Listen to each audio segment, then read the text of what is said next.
Briseles Latviešu teātris jau 3. gadu sarīkojas īpašu koncertu uzvedumu Ukrainas atbalstam.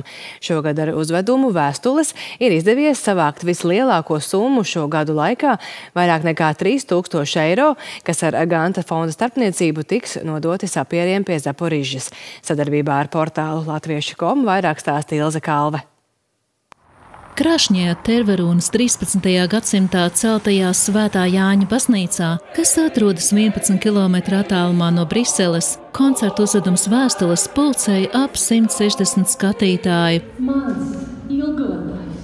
Uzveduma ideja ir īpaša ar vēstuļu palīdzību 4 valodās – latviešu, angļu, franču un flāmu. Izdzīvot visdažādākās dzīves situācijas, mīlestību, politiku un karu, lasījumus papildinot ar muzikāliem priekšnesumiem kora, solo, klavieru, ērģeļu un kūkļu izpildījumā. Parasti jau ir tā, ka skatītāji raud, bet šajā projektā ir tā, ka, ņemot vērā ģeopolitisko situāciju, patiesībā neiztur arī tie cilvēki, kuriem ir visdzelžainākie nervi. Vēstules ir par cerībām, neatkarīgi no tā, vai rakstītas senās Ēģiptes laikā vai tagad no frontes līnijas Ukrainā. Vēstuļu lasījumos iekļauta arī Raiņa un Aspazijas sarakste, kas iedvesmojusi arī tērpu izvēli, dāmām tērpjoties kā Aspazijai, bet kungiem kā Rainim.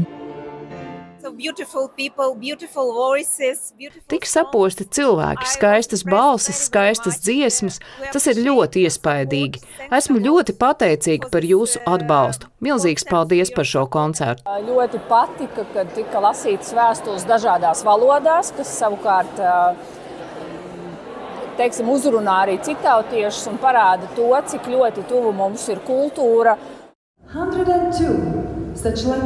Daudziem citautiešiem nav zināms fakts, ka UNESCO pasaules atmiņas Latvijas reģistrā iekļautas Sibīrijā rakstītas vēstules uz bērza tās.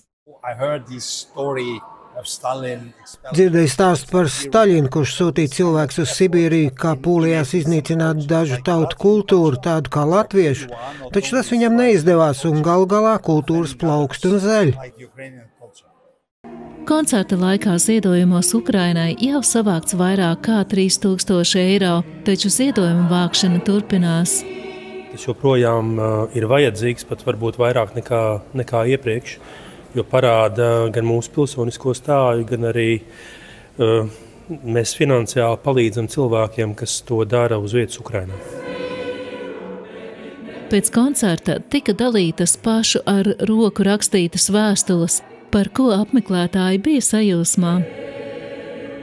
Ilze Kalve, Latviešu.com sadarbībā ar diasporas reportieriem visā pasaulē.